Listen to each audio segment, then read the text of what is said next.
Bonjour à tous, Tatiara. En France, on a des auteurs qui font des vagues, qui se disputent entre eux, qui deviennent fous ou qui abusent même de certaines substances. On en a encore d'autres qui se prennent la tête avec le gouvernement, qui sont tristes en amour ou qui, malgré leur talent, sont globalement détestés.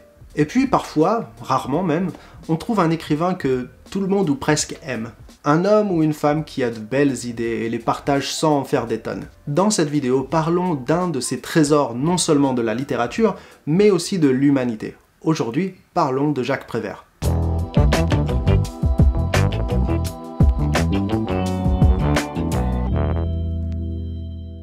Jacques Prévert est sans aucun doute l'un des poètes les plus enseignés à l'école primaire en France, notamment avec des poèmes comme Le Cancre, Le Bonhomme de Neige ou encore Déjeuner du matin. La plupart de ces poèmes sont simples, beaux et sonnent doucement à l'oreille. C'est d'ailleurs pourquoi je recommande vivement aux apprenants de la langue française, même les plus avancés, de lire et réciter Jacques Prévert, surtout qu'il est très facile de trouver des enregistrements de ces poèmes par des chanteurs et acteurs francophones.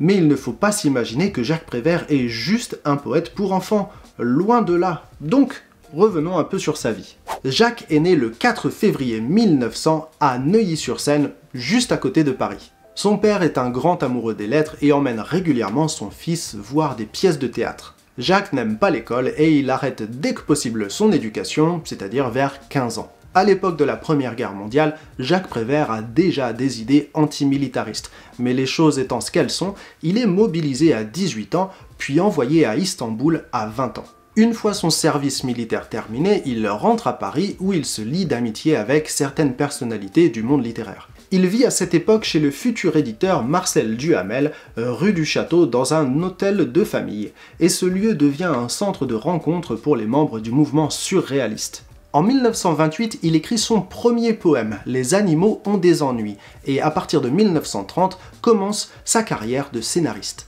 En 1930, ne supportant plus la rigidité du chef du mouvement surréaliste, André Breton, il se sépare de ce groupe. En même temps, le mec s'appelle Breton, donc ça commençait mal.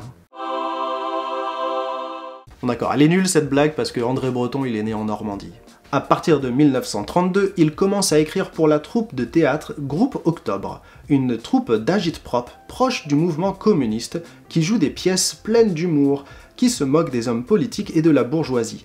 Ces pièces sont jouées dans la rue, lors de meetings politiques et dans les usines en grève, jusqu'à sa dissolution en 1936 suite à l'élection du Front populaire au pouvoir. Après le théâtre, c'est au cinéma qu'il s'illustre. Pendant 10 ans, il se forge une réputation de scénariste et de dialoguiste d'exception en travaillant sur des films comme Quai des Brumes ou Les Enfants du Paradis de Marcel Carné ou encore Le Crime de Monsieur Lange de Jean Renoir. T'as de beaux yeux, tu sais.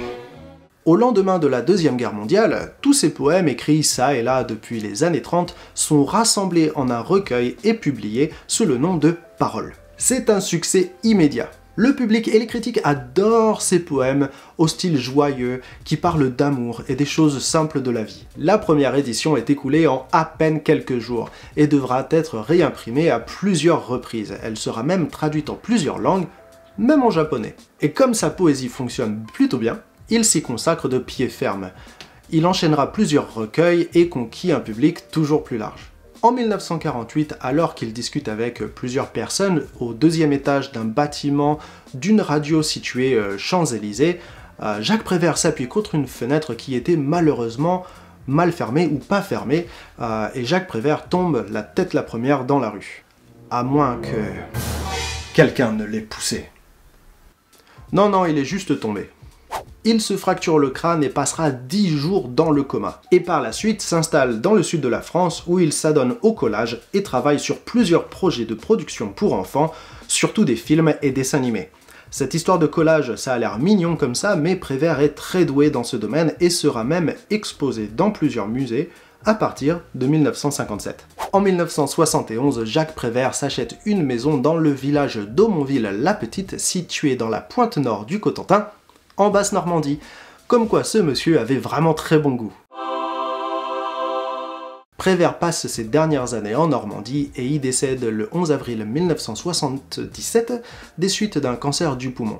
En même temps, ce cancer ne venait pas de nulle part, Jacques Prévert était connu pour fumer 3 paquets de cigarettes par jour. Jacques Prévert est enterré à Aumonville-la-Petite et sa maison est devenue un musée qui lui est bien sûr dédié. Alors, pourquoi l'art de Jacques Prévert plaît-il autant, peu importe sa nature? C'est un sujet assez subjectif, mais pour ma part, je pense que cela vient de ce mélange à la fois simple et savant de l'humour et du langage. On a eu énormément d'artistes talentueux en France qui ont écrit des pièces, des romans, des poèmes à couper le souffle, mais qui demandent des années pour s'apprécier tellement ils sont riches et complexes. À côté de ça, l'art de Prévert, ça s'apprécie en petites bouchées. Pas besoin de s'asseoir. On lit un poème, on se le récite et hop, tout de suite ça va mieux. Ou pas d'ailleurs, parce que certains d'entre eux sont assez tristes. Mais quoi qu'il en soit, l'émotion est assez vive et nous saute à la gorge sans que l'on y prenne garde. Quand on a lu un poème de Prévert, on veut le passer à son voisin, parce que, contrairement à beaucoup d'autres poètes, les émotions de Jacques Prévert ne sont pas faites pour se garder bien au chaud dans la poitrine, mais pour être relâchées dans la nature. C'est très facile d'aimer l'art de Jacques Prévert, comme ça devait être facile de l'aimer lui. D'ailleurs, terminons par un poème de Jacques Prévert que j'aime beaucoup. Un poème assez simple, court, engagé même et tout à fait humain. Le temps perdu. Devant la porte de l'usine, le travailleur soudain s'arrête.